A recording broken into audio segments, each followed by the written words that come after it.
So please take a minute and put your name and contact information into the chat so we know who's here, where you're from, your discipline. That helps us really increase that interactive community of practice that we hope is occurring because of this ECHO session. We are recording today's session. It is stored on our Canvas page as well as on our YouTube page. So if you have something that you want to go back and review or look at, you're always free to go back and review those sessions. Participation in ECHO, if you've never joined one, is a great way to learn from your other colleagues, to learn from people who are in the field doing the same things that we are doing. So please remember to ask those questions, to comment on things, and if you're interested, sending in a case narrative.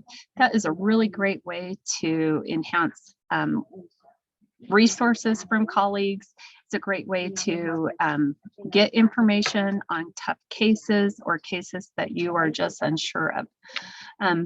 As always, please remember to protect individual privacy, so avoid any identifiable information, first, middle, last names, where they live. If you have any questions, please reach out to a hub member. All the hub members should have an asterisk in front of their name. If not, that was just my reminder for everybody to rename themselves and do that. Here is how you can rename yourself. If you'll take a minute, as well as putting your name, your state, and where you're working. From that, hub members, once again, will have an asterisk in front of their name. So if you have any questions, you can ask them. Here's how to raise your hand. We've all been on Zoom for many years now, so we probably all need to know how to do that. But in case you don't, you can raise your hand, put it in the comments. ECHO sessions, we try to send out that information ahead of time if you have pre-registered. We'll also send out all of the materials at the end of this session if you had not gotten those. To get a certificate of attendance, we do ask that you fill out the survey that gets sent out through RedCap. Sometimes that goes to your junk or your spam email, so please check that. Canvas is again the page that we keep all of our information on, and RedCap is where we send out our surveys. Case studies, like I've mentioned, is a great way to get information. So if you're interested, please reach out to us. We're always really excited to hear about those case presentations. I know that Kathleen and Austin are sharing one today, and it's going to be a great case. So I'm really thrilled today to introduce Dr. Dana Childress. She works at not Virginia Commonwealth anymore. What is the new place you work at? Yeah, I'm at Old Dominion University, so just another university in Virginia. So she just brings a wealth of information about EI and that division of early childhood. So I'm going to stop sharing and just let her take it away. All right, thanks, Janelle. Yeah, I guess I sent you that bio a long time ago, and I've changed jobs since then. I didn't even think about that. So like as Janelle was saying, I've been in early intervention, feels like since the beginning of time, but for a long time, 20 some years, in lots of different positions. And I've worked as a service coordinator. I've been a special instructor. So I don't know what you guys call it in Utah, but here we call it developmental service provider. Sometimes it's developmental therapist in the education role. Somebody can help me out in the chat and tell me what you guys call that role. But I've had a little bit of time as in a leadership role, and then did that for about 15 years. Then I was in professional development and service professional development for about 12, and now I'm in pre-service. So I'm at a university as a baby, brand new assistant professor, sort of trying to figure out what I'm supposed to be doing, which is kind of fun to be in a place to learn a new role. My son also received early intervention for a little while, about 6 months, and I'll probably tell you a little bit about that because that's really what changed my whole view on the work we do. So let me go ahead and share my screen. We were having a little bit of a hard time before, so bear with me. I'm usually pretty tech savvy, but this whole 2 monitors thing has just thrown my whole world into some chaos. So we're going to make it work. Let me get this shared.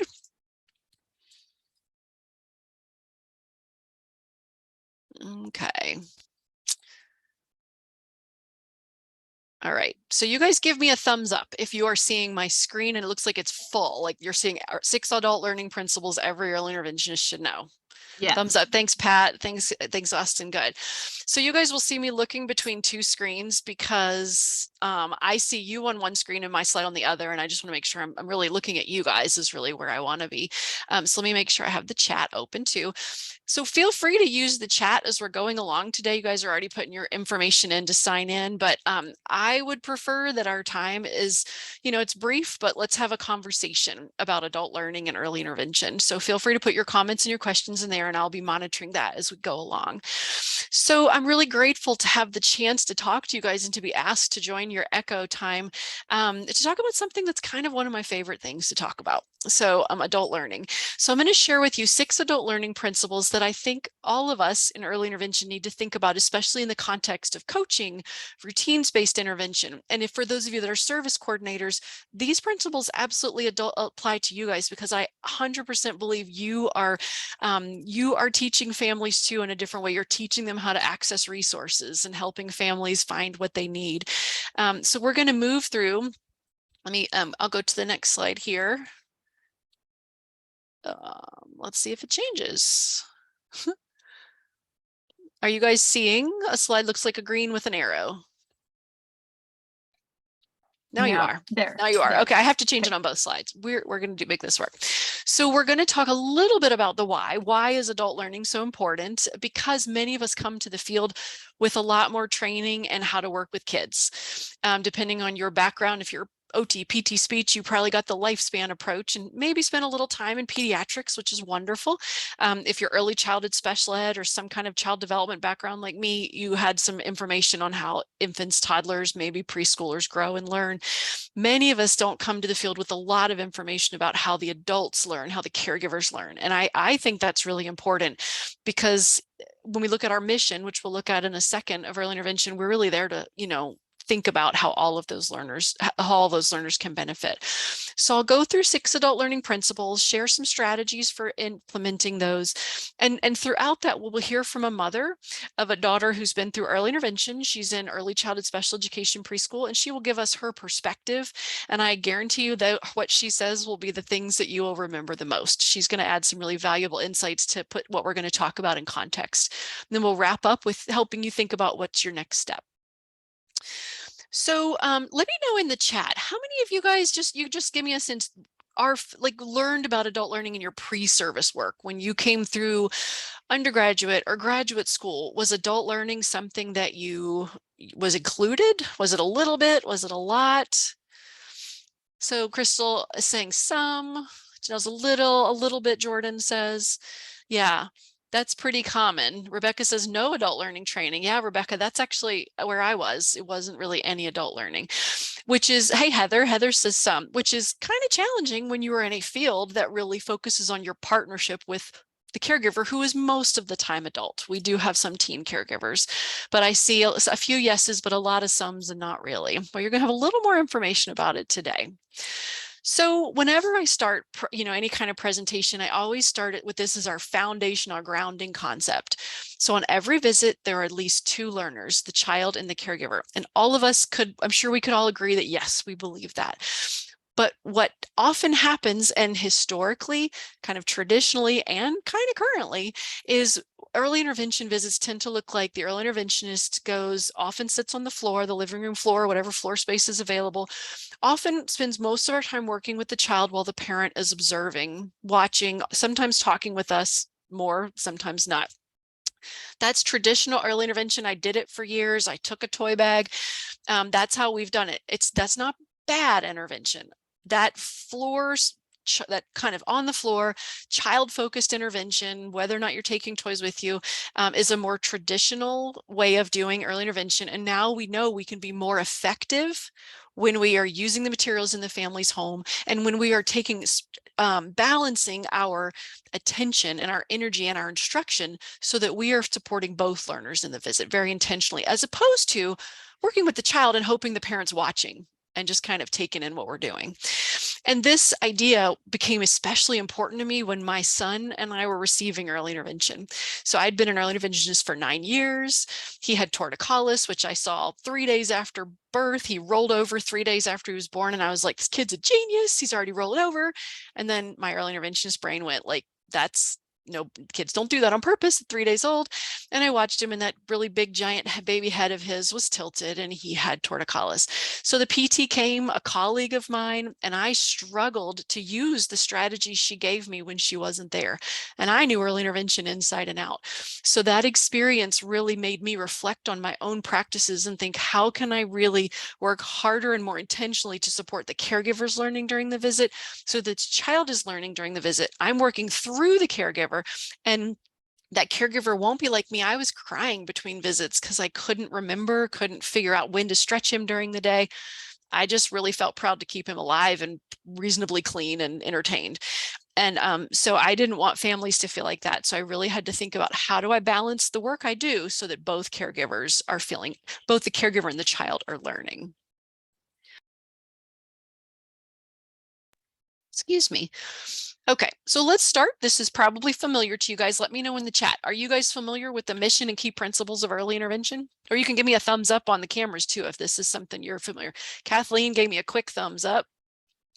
All right, other people, Rachel put hers up there. Awesome. So you guys are, and I see in the chat, excuse me. So you guys know that this is the mission that was adopted in 2008. Feels like a long time ago, but this has become a real seminal document in our field. So just to refresh yourselves, let's read it. And I want you to type into the chat, who does the mission say we are there to work with and we are there to support? So Part C, early intervention, builds upon and provides supports and resources to assist family members and caregivers to enhance children's learning and development through everyday learning opportunities. Who, according to the mission, do we support?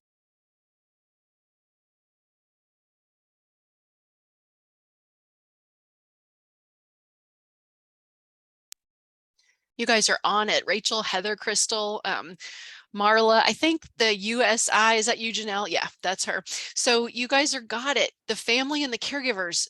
And so we are also there to support children's learning, but we do that through the caregivers. And I think this mission was written in this order on purpose. A lot of times when we explain our roles, we say we're there to support children's development, or we help kids walk and talk and play. But really, we're there to support the caregivers who do who help support the walking and talking and playing. So that's one of the reasons why it's so important that we know how that caregiver learns.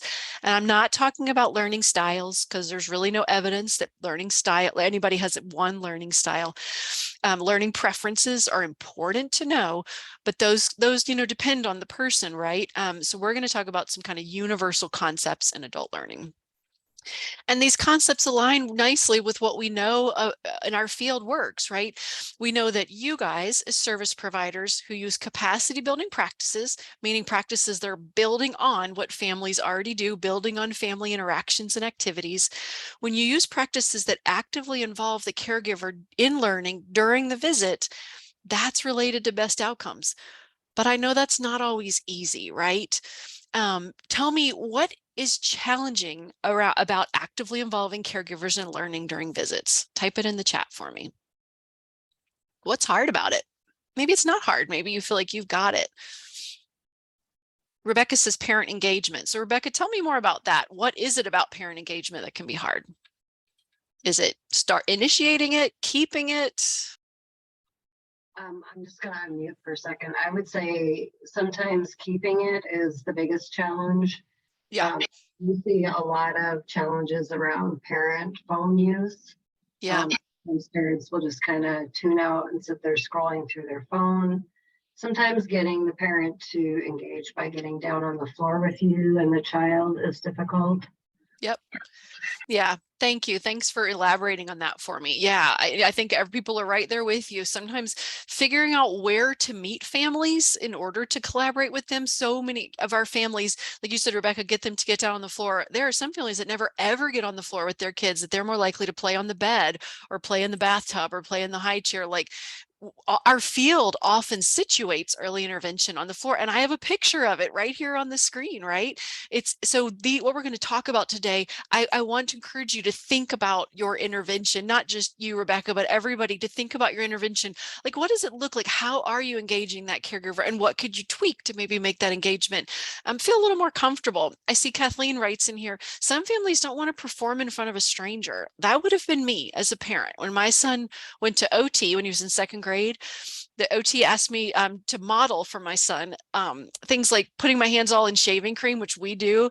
And my son gets his sensory challenges. Honestly, I have them too. And I was like, okay, I'll do it because I know I need to, but inside I'm like, I'm going to look like a ding dong because I don't want to touch this stuff either. So the OT and I joked that maybe I needed to come in for a couple private sessions because I'm still itching the back of my tag on my dress. But yeah, you guys said distractions, helping families see that things can happen during their daily routines, that it doesn't all have to look like toy play that we see on the screen. The parents' level of education, how much they understand. Yep. And Ellie says, sometimes parents say, you're the expert, you do it. So we have to figure out how to actively involve the caregivers. And that often starts with explaining our roles, explaining how we want to collaborate, and building a rapport across time. Some families are going to be ready to go with you wherever you go, in the backyard, in the bedroom, wherever they want to go interact. And some are going to need some time and maybe to watch you a little bit. But we always want to have a central idea of when you walk in the door or knock on that door, what am I doing today? How am I supporting this mom or this dad or this grandma so that person can learn and be able to do this intervention when I'm not there? So the more actively we have that caregiver thinking and practicing during the visit, the more confident they're going to be when we're not there. Yeah. Chriselle says, it seems more parents are working from home, distracted by work, Carls. Yeah, Rebecca mentioned the phone. So the distractions are real, you guys. Today, I want you to be thinking, push your thinking, even like we're going to think those things are real, but we're also going to think about what can we do differently during the session to engage this caregiver and even help the caregiver understand how important it is that they're there with us. All right, let me keep us moving. We are going to hear from a mom because I feel like it's really important to situate learning about adults from the context of an adult who has learned this. So you're going to meet Emily. I think this video is about 2.5 minutes, and she's going to tell you a little bit about her family's experience. This was actually, when she talks about the summer, she's talking about, I believe, the summer of 2020, kind of the first summer in the pandemic. So listen for her kind of aha, what she noticed about how her daughter Colette is included in learning in the family. So we're going to listen for that first, and then we're going to hear from Emily as we move through the adult learning principles. So just kind of listen for what she noticed. Oops, you know what? In the beginning, I felt a lot of. I'm going to see if I can move this because I don't think you guys are going to see it. Can you see the video now? Okay, good. Thank you, Austin. Well, you could if I didn't scroll. All right, here we go. Pressure on myself, and my husband would like laugh. He was like, you're like really hitting the ground hard here. I was like, I remember like putting colored dots on like a paper towel tube and then giving her stickers to see if she could match like the colored dot with the sticker, and putting big poster on the wall and having her like do like little sticker dots along the line, and all these Instagram people I followed trying to like get all these ideas. And then it kind of like, I think that slowly like faded. I kind of like lost steam. And then, I would say we decided as a family to completely take a break this summer. We did nothing. We did no outside therapy. We didn't engage in school at all. And that's when it kind of dawned on me that like, she really gets a lot out of just engaging in the things that we do every day. I think this summer I sort of realized that there are a lot of things that we would do as a family that we sort of save for when she was sleeping, or maybe when she was engaged. And she loves baby dolls. Like if, and her little brother will kind of go and do her baby doll things with her. He's easy to boss around. So she's kind of happy with that. And so I really kind of realized this summer, like, wow, there's a lot of things we do as a family that we don't include her in, maybe because it's challenging for her and it's challenging for us. And so I would say this summer, my husband and I really sort of focused on like wow, let's get her to do the things that we do every day. You know, let's get her to be able to eat breakfast at the beach. Let's get her to be able to climb on the swing set. Let's get her to be able to play some of these games that we really like to play and enjoy as a family. And so I would say, like, over the summer, our focus really shifted to, like, I don't know if this is going to sound like kind of crazy, but like being a productive member of our family. I mean, she's always been a member of our family and she's well loved and she's well cared for, but I think that's where we really focused on, like, let's make her like kind of one of the gang so that she can kind of keep up with the older kids and do the things that they're doing. All right, so type into the chat for me, what did you hear? Like, what did she notice? What was your, what resonated with you out of what Emily told us?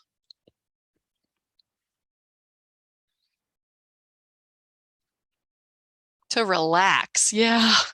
So when you talked about stress and parents are distracted, they're in the pandemic at this point, right? So they took that break. What else did you hear that she noticed about how her daughter was part of their family? Rachel says that was awesome. I love how they took a break from their own expectations. Daily routines are best opportunities for learning. Yeah, she recognized that. She wanted her daughter to be engaged, included. Yeah. Pat, permission to take a break. Wanted her to be a productive part of the family. It doesn't need to be Instagram worthy. Simplify. Yeah, like, yeah, she was teaching her daughter colors. I don't know if you guys got that from the dot. That's what she was trying to do. Adjust the routines to include her daughter, and they weren't always including her. So Instagram kind of stuff where she's creating stuff on a toilet paper, a paper towel roll. And sometimes we give families ideas like that. It's not the end of the world, but this mom is realizing she's learning, her daughter can learn more in the context of their everyday activities. So we can use an adult learning approach to help her do that, which is very much tied to coaching. Coaching is an adult learning approach, which is very much tied to routines-based intervention, because adults learn best in the context of what's familiar to them. So let's dive into our adult learning principles and see where we could maybe think about where we could help Emily here. So principle number one, I'm going to talk to you about 6, remember. So principle number 1 suggests that parents are going to learn best when what they're learning is what is being learned is immediately relevant and useful to them. So when we look at adult learning theory, adults tend to be self-directed learners. We tend to want to learn. We want to have a say in what we're learning, and we're going to pay attention to and remember things better when they are important to us. And that's like the what's in it for me principle. Like, how can I use this right now? How is it going to help me right now? Even when parents say I want my child to walk, and you know that's a year away, what they really are wanting is to do things towards that goal, to see that child be mobile, right? So we want to be thinking about that. I had a father once who, when I asked him his IFSP outcome, he wanted his 8-month-old baby who'd just been diagnosed with cerebral palsy to play t-ball someday. And I could have said, oh, well, you know, he's not going to play t-ball in the next year, so we're not going to write that. But we wrote an IFSP outcome that he'll be able to hold the bat and move his body to play t-ball when he's older. And we made it measurable. I don't remember the ins and outs of that. But the goal, in Virginia, we write short-term goals on our IFSP. So we broke it down and said, well, what does he need to be able to stand at the plate and hold his ball? Like, he needs trunk control. He's going to need to be able to twist his trunk. So we talked about rolling. Like, we talked the dad through the aspects of movement that are going to help keeping his goal in mind, because that's what was important to him. So we want to make sure we are checking in regularly to find out from families what's important, how can I help you today, and that we are addressing things that are important to them, not just things that are important to us because we bring our expertise. So we want to find out from families what's important to them. We're going to talk about a strategy for that in a second. When we think principle number 2 is also about this initial, how do we find out where to focus our intervention? So we're going to find out what's important to them, and we're going to find out what they already know. So principle number 2 suggests parents are going to learn best when new knowledge is built on prior knowledge and experience. So adult learners like Emily, like you guys, are already comparing what I'm saying to what you already know. So it's already stored in your long-term memory. When it matches, so maybe you have some information about adult learning because you've gone to coaching trainings, you might go, okay, well, this is kind of matching. It might be easier for you to pay attention to and remember, store in long-term memory and use later. But if maybe this doesn't match at all, maybe you have a parent who is not ever had a child before with a disability, so that parent doesn't know how important rolling is to later motor ability. Doesn't mean that parent can't learn. It just means that parent might need additional support to really pay attention and store that information in long-term memory because they don't have something to connect it to. So we need to find out what's important to families and find out about their prior knowledge and experience. Now, we're not going to say, what is your prior knowledge and experience? What are some questions or some things you might do to find out about what a parent already knows or has already experienced? Type into the chat for me. How would you find that out?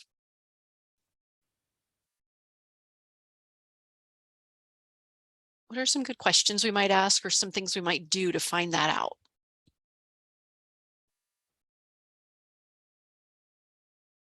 Oh, tell me what you understood the doctor to say. Okay, Kathleen, that's kind of a nice, neutral question that doesn't make any assumptions that the parent does or doesn't know. It's just kind of giving, like, give me back what you heard and let's make sure we're on the same page. Yeah. What else? What's another one? Always ask what the parents do. Yeah, like, what does it look like when you're changing his diaper? Or what does it look like when he's rolling over for you? Jordan says, how does this kiddo compare to your older children or other kiddos in the neighborhood? Yeah, so it gives you a sense of maybe what the parent's view of development is, and you can kind of get a little bit of expectations from that. And you can also ask questions, know what their job is before being, know what their job is before being a parent. So do you mean, like, does their job like relate to what this kind of work could be? Like, we've had OT. Oh, Pat, if you want to type it into chat, let me know what you meant. That would be great. So the reason I said that, Pat, is I've had at teachers and OTs as parents that, like, then I realized, oh, they get it, but often they need a little help getting it from the early intervention in. So it is helpful to know their background. Ask what a routine looks like and how they might change it if they tried something new. Or even, Rebecca, what would you like for this to look like? How would this be easier? So if we go back to prior knowledge, though, we're going to ask, what have you already tried? So if we have a family that's struggling with feeding for their child, what have you already tried? What does it look like when his dad feeds him? What does it look like when his grandma feeds him? What do you know about feeding infants and toddlers? Because not everybody knows this until you have to do it, right? Pat said she meant just what their interests are, what they do for a living as a platform discussion. Yeah, just to have that common understanding. Good point. I'll tell you, when my son was probably a year. Yeah, it was probably under a year. He was under a year. He was a really big baby, and the doctor was like, you can start him on some solid foods. And it was before I would have thought, like, in my checklist that I could start him. So we went home, I got some, started him on it. He kept spitting them at me like a little raspberry over and over and over again. And I was getting frustrated because I'm like, the doctor said I'm supposed to do this. Remember, I'd been an early interventionist for 9 years, yet I'm trying to do this. And my son was just not ready. And I remember I was in tears one time. My husband was like, he doesn't want it. And my husband's like, what would you tell another parent? And I was like, I would tell another parent to stop, that the baby's not ready. I was like, oh. So that's like my previous experience, but also my prior knowledge about, I knew it. I was just in an emotional place where that part of my brain had shut down. But when my husband said, I was like, oh yeah, I don't have to do this because the doctor said it, Kaden isn't ready. So we stopped. But it's so important to find out, what do they know? When you ask about prior knowledge and experience, or you find out what's most immediately relevant, what do you want this to look like? How would this make your life easier? You're tapping into the expertise they bring in their family, and you're showing respect, and it's easier to build capacity when you know where they are. Otherwise, you're just throwing ideas at the wall and hoping something sticks.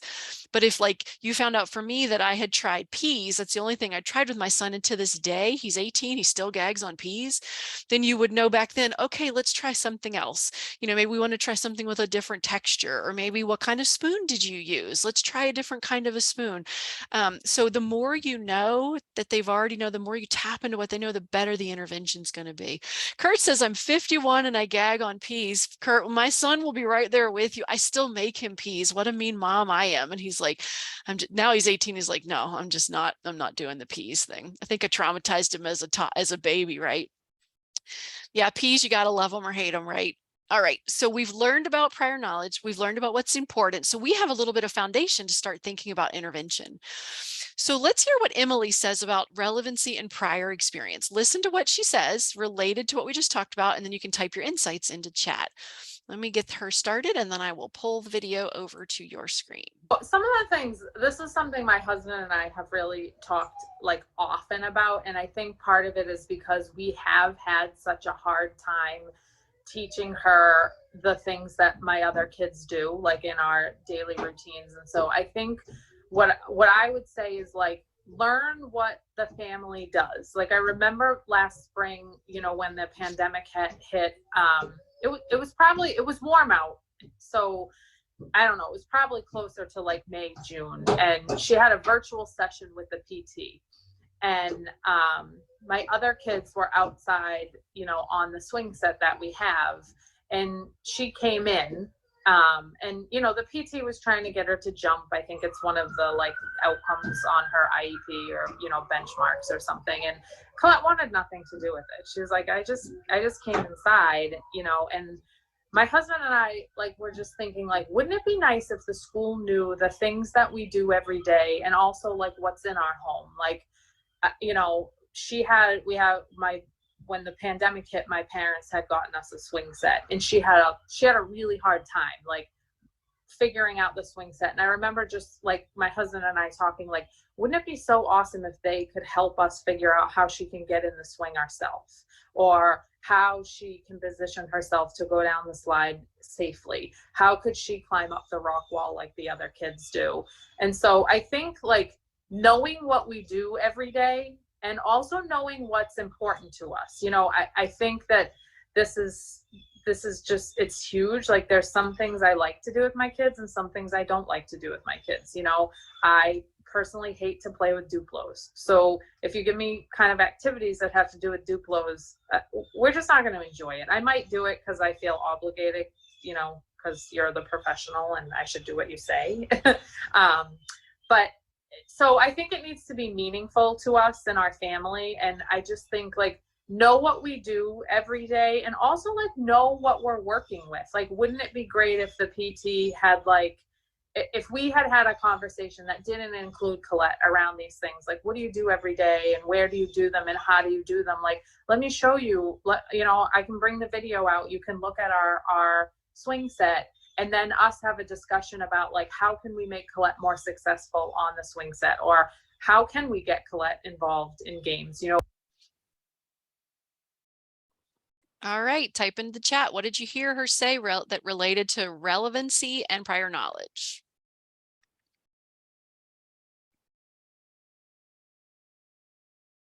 Jordan says, I love that. It needs to be meaningful to us and our family. Yeah. Emily said it even better than I could. Like, that's what's important, is to hear from that parent. And I liked how she said, I can take the video outside. So this was when she was in a tele-intervention kind of setting. Like she could be on the go, but if you're face-to-face in the home, you can tag along. Sometimes we just got to, parents don't know that they can do that we can go with them to the backyard, or we can go into the, you know, play in the bubbles in the sink in the kitchen or whatever. Crystal says, I wish they had asked us. Yeah, Rachel, know what we do and what we're working with. Emily says, it sounds like she'd wish the provider had asked more questions about what and how they did things. Yeah, know their interests. So you guys got it. So that's why this is so important to the family, because it helps her feel like she's heard and it makes the intervention make more sense. And when it makes more sense, it's more likely that the family's going to be successful working toward those outcomes because they're going to feel like theirs. So once we have information about what's important and we know what the family has, what they're working with, what they've already tried, we want to be thinking about what can we do next? So the next part, which I'm going to talk about after the slide, is moving towards practicing intervention. So before that, we want to ask the caregiver about, what do you want the child to be able to do? What's important to you? How can we help? Explore what the caregiver already knows and is already doing first. And this can be a question or two. It doesn't have to be a whole visit. It could just be a touching base. It's like, before you jump in and say, let's try this, or have you tried this? Take a deep breath and ask that question. What have you already tried? What do you think? Why do you think he's acting that way? Or why do you think he does that? And then we're going to use that information to build on child and caregiver interactions, their interactions together, as opposed to me as the teacher and jumping in and interacting with the child while the parent watches. So our principle number 3 is getting us closer to the parent practice, because we're at the point where we might be ready to talk about an intervention strategy. So parents are going to learn best when they understand what they're learning, why it's important, and how to use it. So let's say for Emily, she wants her daughter to be able to go up the steps on the slide. Well, we might say, you're going to hold her at the hips so that she can get practice trunk control, and holding herself up. Well, it's not enough just to say a strategy like that, or for me to even show her and say, watch me do it. We want to talk her through the strategy so she understands what it is. Like, how does this help her child? Why might this be important? And then we might use hand over hand to help her feel where to put her hands on her daughter's hips, as opposed to just putting her daughter up on the top of the slide. And so we want to make sure that whether we model it first or not, we transition it over and say, Emily, would you like to try? Some parents are ready to try right away. Some want to see you do it first. We can't get stuck though in our modeling, because when we do, we're not really modeling. We're just working with the child. So transition your modeling always to practice.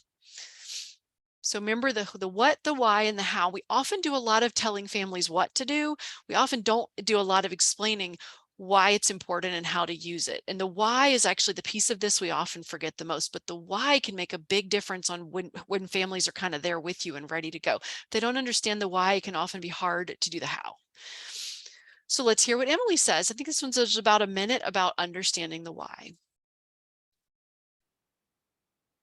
I think like a big thing is letting parents know what you expect of them. And I think sometimes people think like parents aren't engaged or aren't willing, but I think it's like we just don't know what we don't know. Like I don't know what you want from me. And so if you kind of set up the expectations, and I also think letting me know why, like, why do you want to see my swing set? It's not because you're like curious or judging me or care if I have a swing set or not, or what condition it is. Like, I sometimes feel like parents need to understand the why, and the why for me is really like, we want her to do the things that you guys do every day.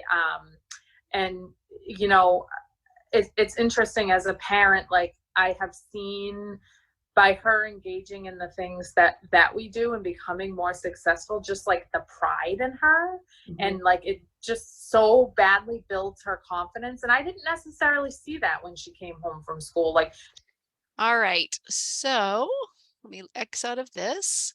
What did she say? Why is the why so important? Rachel says, yeah, I love how she said, we don't know what we don't know, and I don't know what you want from me. And I think that's a really honest thing to hear from a parent, because it's a place of vulnerability to say, I don't know what you want me to do. So, the more we can explain it through a partnership, not as like we are imparting our expertise on the parent, but as a reflective back and forth conversation where we are learning from the parent and we are also teaching the parent, the better our intervention is going to be. What else did you hear her say? They need to know we aren't judging them. If they know why, then we'll get more buy-in. Rachel, it's true. And sometimes the why is unique to that parent. So like feeding for me, for my son, at first I wanted to do it because the doctor said to, like that was my why, because I'm a rule follower. Because my son was not underweight, like he was a pudgy big baby. It was more because he was bigger, he could take more than just formula. But my why is like, I'm supposed to do this. Another parent's why might be because culturally, this is when we introduce solid foods, or because my mother-in-law is bothering me to do this, whatever the why is, we've got to find that out and then build on that. Sometimes the why might be, they don't know why we're suggesting working on trunk control. So it's on us to explain it and then to check for understanding. Like, how does that sound for you? To you, what do you think about that? Would it be okay if we tried a strategy like that? And then get the parents' input. All right, so we've got the why, we understand the what, the why, and the how. Now that we've got what's important to the family, what they've already tried, we've come to an intervention strategy that we've explained to them, maybe we've modeled, we're moving into practice. Practice will be up next. So we're going to be specific to explain the strategy, the what, the why. We're going to use descriptive language to explain the how. And then somewhere in this, when we're explaining the what and the why, we're going to give the parent the opportunity to decide. Is this a strategy you would like to try? How do you feel about this one? And let the parent make the call, because sometimes we explain the what, the why, and the how. And as I have had happen, the parent said, I don't really think I'm going to do that. I was talking to a mom about making silly noises while reading books to her kids in the bathtub, like mooing like a cow and all the stuff early childhood people are comfortable doing. And she said, I don't think that's me. That's not how I read to my child. I'm going to feel stupid doing that. I said, actually, I'm really glad you told me that, because I don't want you to put you in an uncomfortable position. Let's figure out another option. And we did, and it worked much better. So we've got to make that space for the parent to give us their opinion. We can't assume that they're just going to do what we say. All right, practice. So practice actually has two principles, 4 and 5. So let me explain them. And then I think we're either going to hear from Emily again. I can't remember if we hear from her now or at the end. So adults are going to learn best when they are actively participating and practicing in what they're learning. It's not enough for them to watch us, even though so many of us go to YouTube when we don't know how to, like me, fix my dishwasher or whatever. We go, but we don't just watch. We do something with what we learned, right? When we watch that video to figure out how to, do whatever. So we want to remember, the more actively participating and practicing we can get engage families in during visits, the better. For some families, that might be most of the visit. For some, it might be 5 minutes of the visit. You take where you are and what you can get, and you try to increase that over time. But it's not enough just to get the parent practicing with you, because practice needs to happen in context. So I'm going to explain the difference. So we want practice, but principle 4 says they're going to learn and remember best when it's practiced in context and in real time. So here's the difference. People often ask me this. Let's say that you are out at a family's home and you're working on simple words, initial words, maybe some requesting, and you're playing with the family's puzzle, and maybe they have a puzzle that has food on it. Maybe you brought one out, if you're still bringing a toy or two. If you bring a toy, remember, you can't bring it unless you leave it. That's the rule of thumb. But we're going to say there's a puzzle there with food pieces. So we're picking up that apple piece and we're holding it by our mouth and we're prompting for apple, and we're getting the parent to pick the little puzzle piece of cheese up, hold it by their mouth and prompt for cheese. And we teach wait time, because we want the child to try to say apple or cheese. That would be considered actively practicing, because the parent is there with us, whether we're on the floor at the kitchen table with the puzzle practicing. What we expect the parent to do is take that, and then that parent figure out how to do it in their everyday life without the puzzle, because they're not going to carry the puzzle around everywhere. However, if we put the puzzle away and we ask the parent, can we see what your daughter likes to eat and what they don't like to eat every day? Let's try that with some of the stuff in your fridge or in your pantry. So the parent gets out the box of goldfish and some crackers and maybe some yogurt and the broccoli the child doesn't like at all. And we have the parent hold the broccoli up by her face, or hold the goldfish up by her face. And maybe we show the sign for fish. And we do that around what the context and the real time that's important to the parent. That's going to be much more meaningful than practicing with the food puzzle pieces. So, and context, and then we go real time, we might schedule our next visit to come during the afternoon snack time, and we're going to practice it in real time during their real snack, even more meaningful. So that's really why routines-based intervention is so important. So you want to get practice wherever you can on your visit, and sometimes it's a continuum. You might start with the food puzzle, and then you move toward going, if asking the family if you could move into their kitchen. Some families might want warning and go like, let's do the kitchen next time so I can clean out my fridge. So give them a little warning. Let them know why practice is important. Let them know why you'd like to join them during lunchtime, if that's okay with them. The what, why, and how also applies to helping families understand that you're not the expert to come in there and lay hands on the child. You are there to share what you know and build on what the parents knows to influence development every day. So practice is really important. It's most important in context. So let's hear about Emily. She's going to tell us a little story. I think this is the one where you're going to hear an aha from Emily. So you will know it when you see it and when you hear it. This is about a minute video. And I think this is the one with the aha moment. You're going to hear it, so listen for it. Pandemic or not, parents of little kids are really busy. And I know it sounds like crazy, but like when I think about my day, like feeding the dog and doing laundry and emptying the dishwasher, and packing lunches and giving people baths, those things have to happen all day, every day. And if I can have my kids involved, that's awesome. If my kids can be learning from those activities and be getting something developmentally out of those activities. It's like actually killing two birds at one stone. You're like actually giving me hours back in my day that like she doesn't necessarily have to learn colors from like me setting up like the paper towel on the dots, like, and I'm actually just thinking about this right now, which is like the wheels are turning. Like I could ask her to get the blue spoon while we're emptying the dishwasher, and it's the same thing. It's just integrated into what we're already doing anyway. All right, type into the chat for me. What'd you hear? What was her aha? So Christy's aha was don't add to the parents' workload. And I'll tell you, Christy, early intervention is extra. Having done it for my son, it is extra. Like doing his stretches for his torticollis was extra. But when my PT helped me weave it into my daily routine and recognize that I could do it, you know, here, I could do it when I'm dressing him, and it became a part of my day, it became less extra and just part of my parenting. But I love it. That you're thinking about that, how not to add. Yep, Rebecca says she can teach through daily routines. Learning can be fluid. And I love it. Yeah, she came up with the idea. Emily came up with the idea with the blue spoon. So we want our parents to have aha moments like that. It might take a while for them to really understand what you know about early intervention, but it's your job to share it with families in a way that they get to this kind of a point, this kind of an aha that they go, I can do this and in small ways in my child's learning every day. Melanie says, yes, she figured out that her daughter could be learning during the routine. And Christy, when she realized she could work on colors with dishes or the laundry. Yeah, it's awesome. I wish, you know, it's not, we don't see that all the time with our parents. Like every parent doesn't have that moment with us.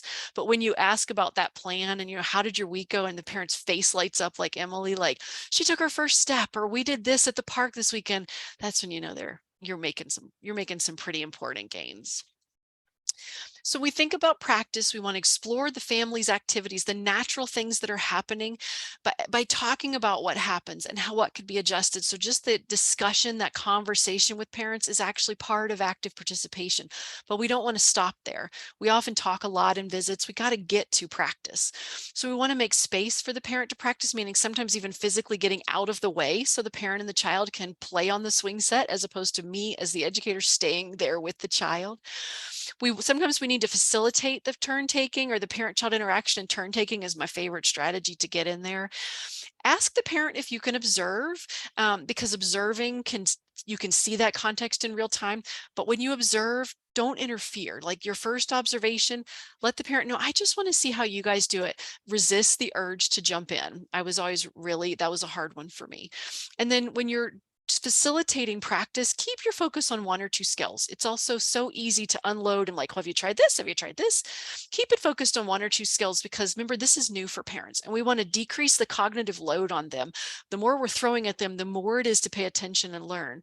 So when we have families that are using familiar activities, familiar materials, the load is already decreased, right? So we're going to ask them to do something new. If we step out of routines and we say, I'm going to bring my ball and I want you to do something new, and I'm going to teach you something new, that load is high. So wherever we can make it easier for families to learn, the better. So 1 to 2 skills is often enough. Our last adult learning principle ties closely to our coaching work, that parents learn and remember best when they have lots of opportunities for reflection and feedback. And we want our reflection to be open-ended, using those open-ended back and forth questions. What are some of your favorite reflection questions to ask families after they've had an opportunity to practice something?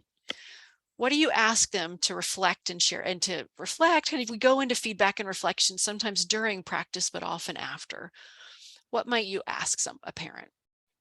We can think about if you guys were teaching me to feed my son and you were teaching me to use a new spoon, what might you ask me after I've practiced? How did that feel? I love it, Christy, that you've went there first. Was that comfortable for you? Such an important question. Yep. How did that feel? It's really important to get to the feelings, because parents feel vulnerable working with us, especially until they get to know us, because we are there because they often feel like, did I do something wrong? There's something I don't know, and they need us. And so when we can touch and we know it's okay to feel like you don't know, that's what I'm here to help you with. Where would this fit best in your day? Was that hard? Or does that make sense? Was that helpful? How does it match with what you've already been doing? That's another great one too. It comes from the Rush and Sheldon's coaching work. So yeah, and then we think about feedback. We want feedback to be specific, to convey what we've observed, what we saw the parent do, the child do, what we saw of the interaction, and how it connected to the outcome. So we want to get past good job. So let's say if I fed my son and he ate 3 bites of peas without gagging, what feedback might you give? Because you don't tell me good job, mom, because I'm not even going to know what the good job was there. And I have a thing about being called mama by other people other than my son. I think we should call families by their names or whatever they choose to be called. So was that hard? That still could have applied to me. What else could you say? What kind of specific feedback might you give a parent? It can be about feeding, it can be about whatever. Give me some examples.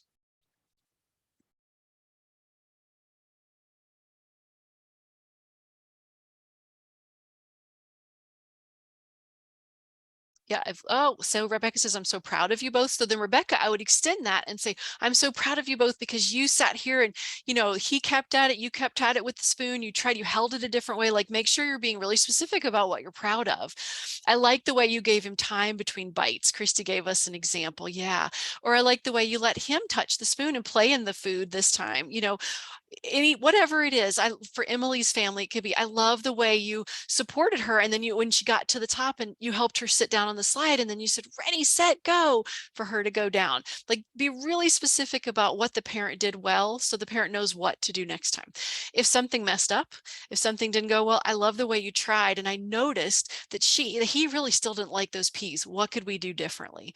So share what you notice in the feedback, and you're sort of inviting the parent's feedback and reflection as well, while also sharing yours. Specific and why it's important. Yep, Crystal Abby says, I see that you blanked. That helped him to be successful in this. Great example. I love how you simplified what you said, that he copied you, and look, he's saying it on his own. Yeah, instead of saying, do you want the red ball? Why don't you throw it to mommy? You just said, ball? And you said it with an expression on your face to let him know it was his turn to talk. I love it. So you guys got it. Link that feedback, reflection, and observations to what's important to the family. We're wrapping back to relevance. And then we're going to help the family plan for what they want to take from this visit and practice between visits. Again, tapping into relevancy and supporting active learning when you're not there, because that's the most important part of their week. When you're not there and they're doing all that fun intervention. So that's a lot in a little bit of time, right? So just take a deep breath. I teach a whole 6-week course on adult learning, so that's a lot in a little bit of time. But I want you to know you have a resource to help you keep thinking about this. If you want to dig a little more into adult learning and how it looks in your own practice and do some of this reflection, one of your handouts you have is a self-assessment. So the self-assessment actually starts with what you do a little bit before you start working on adult learning, and how you work with the parent and the child. We didn't go over those today, but when you read them, if you have questions, you can let me know. They will look familiar, I'm sure. And then it's a multi-page self-assessment that talks about how to implement the principles. You can rate yourself after a visit. Did you do it? Always is often hard because every visit is different, but on what scale? Never, sometimes, most of the time, always. Where did that practice show up on your visit? And that'll give you a place to work from, to think, okay, I really want to work more on finding out what's the prior knowledge and experience of families, because I don't really do that very often. So my next visit, I'm going to ask a couple questions about that. So this is a resource for you that you can use to look across all of your practices, or we're often most insightful when we just reflect on one visit. I would encourage you to have somebody else observe you. They could also, like a peer observation, they could observe you there.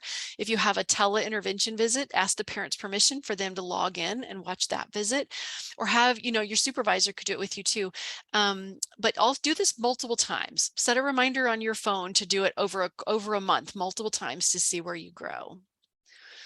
Couple other resources, shameless plug for my book, Pause and Reflect, has a whole chapter on adult learning. So that's available.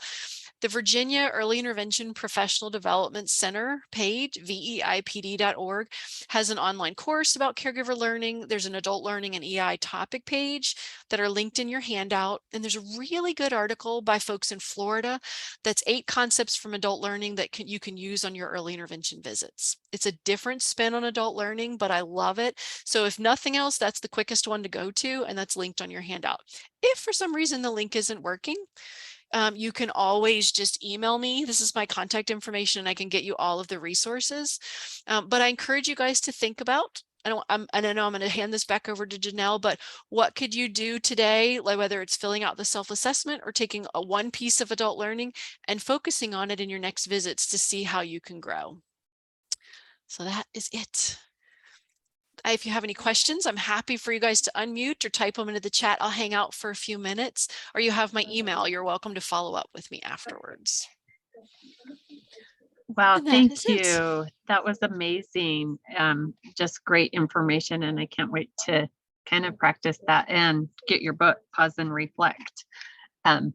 So I'll open it up for just a minute or two to ask any questions or follow-up things that you might have. You can put it in the chat or just unmute. I know I threw a lot at you in a little bit of time, so it's also okay to, if you need to process it a little bit too. And, you know, like I said, if you go on a visit next week, you're like, wow, I had this great prior notice, early intervention prior notice, you know, prior knowledge experience, or the practice was so well. Share it with others and let them know, or email me and you'll make my day.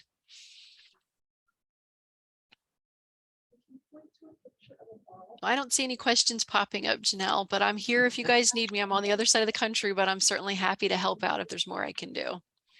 Great. Well, thank you so much.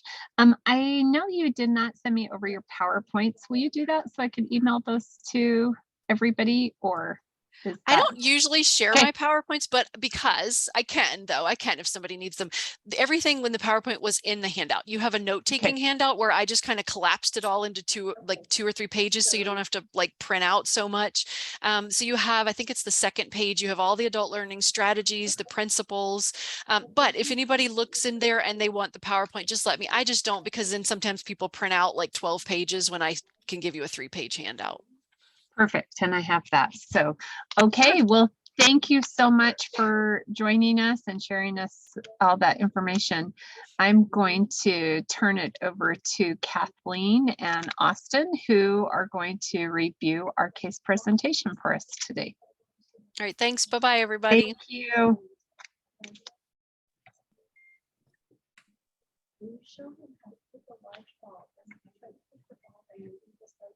Hello, I'm Kathleen. I'm a physical therapist with DDI here in Salt Lake City, and I am joined with Austin, who is our occupational therapist.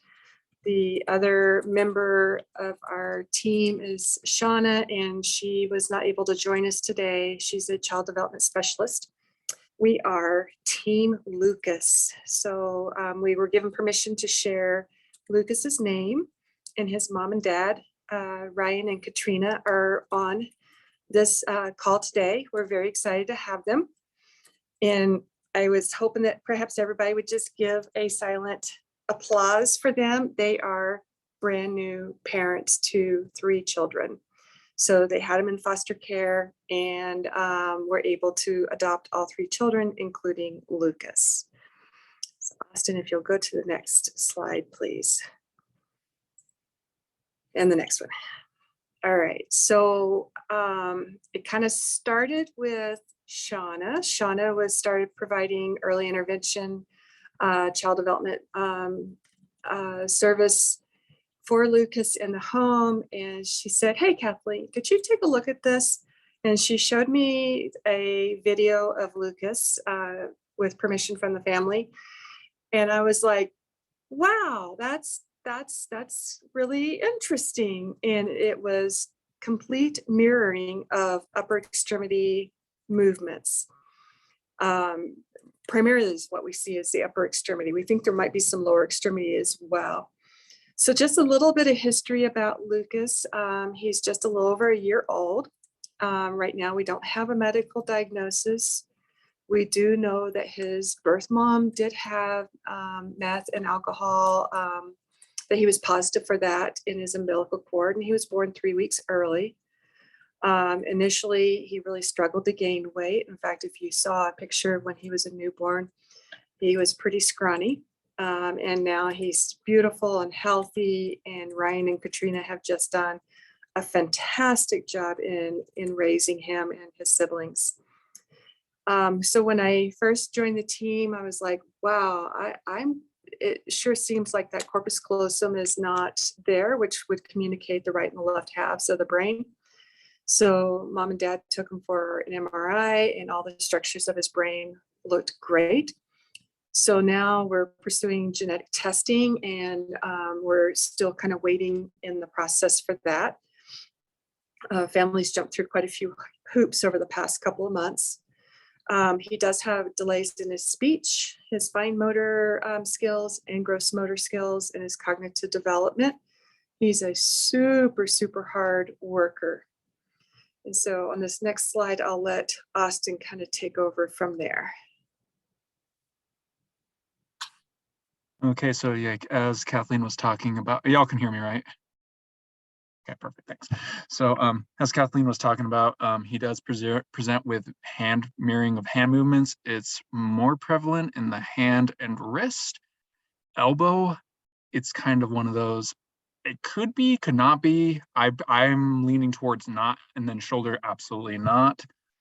So he started walking about 2 months ago, and he's able to crawl and stand. He's actually beginning to go upstairs now with some parent support.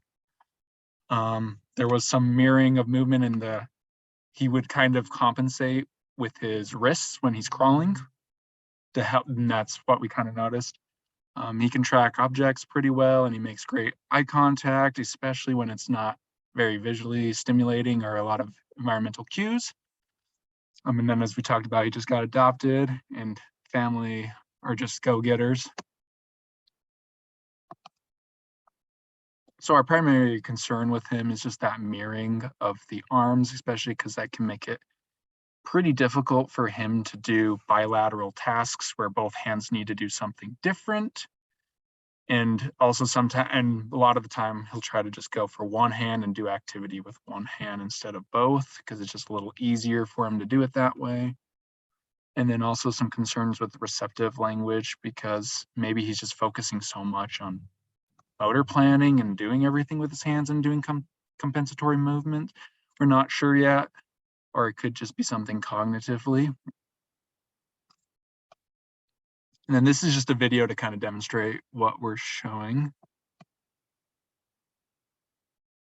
Let me know if y'all can hear it. Okay, you can't. I think it's, I don't think we need the audio though, because you can mostly just, yeah.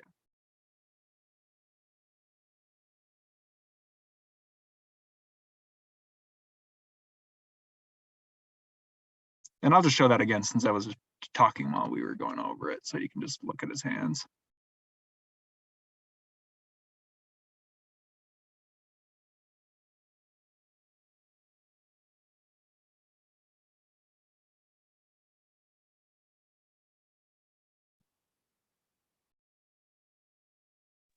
I was wondering if everybody could see that when his right hand was grasping, his left hand was also grasping in that video. We have 2 more videos that'll probably show it a little bit better, but just kind of pay attention to what one hand is doing, the other hand is also doing.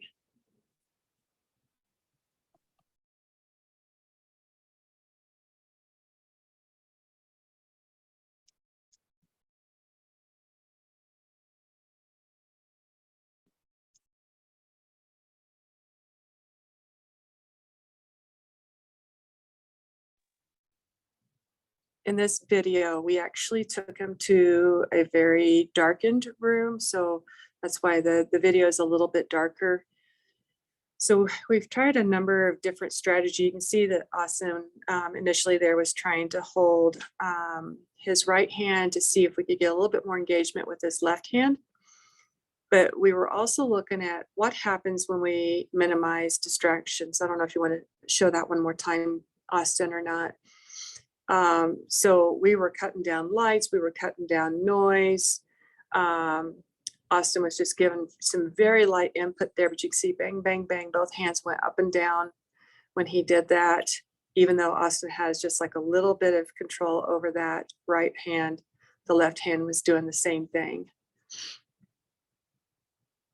We did find that the darkened room did help with him for paying, kind of focusing his attention a little bit more.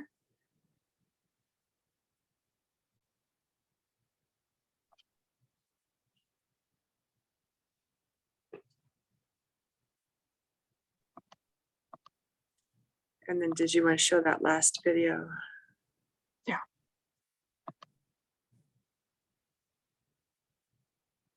So now you get to see a little bit more with just being in a standing position, both hands doing exactly the exact same thing.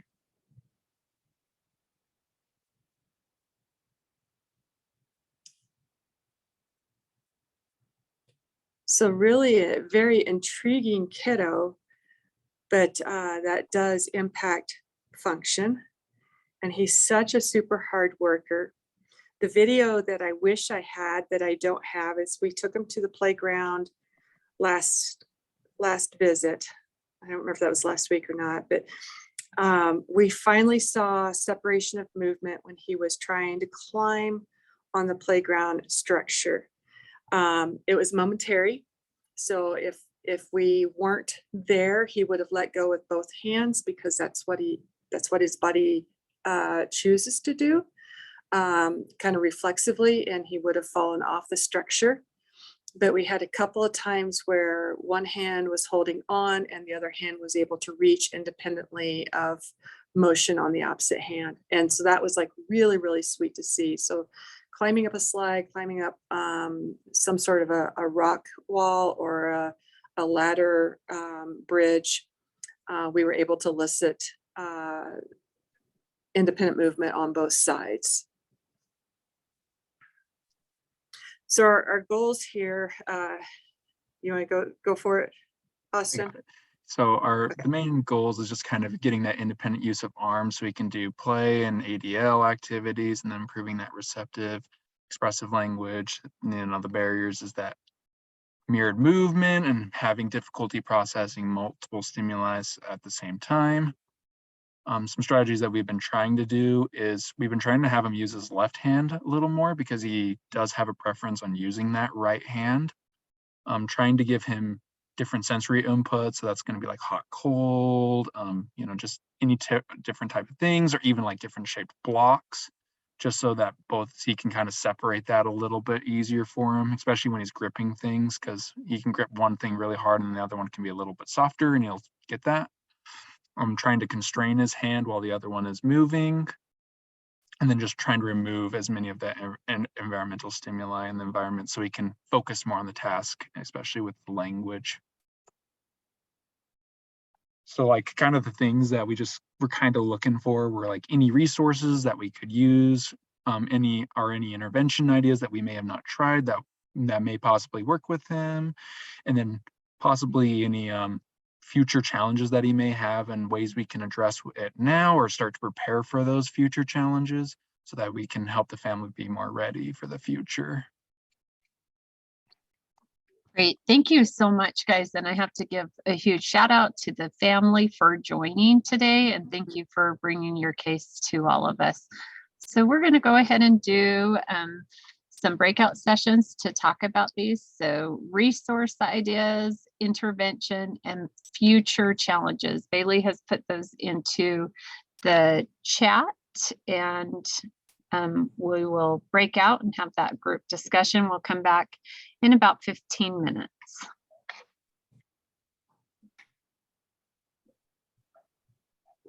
You should all see a thing that is popped up on your screen to have you join.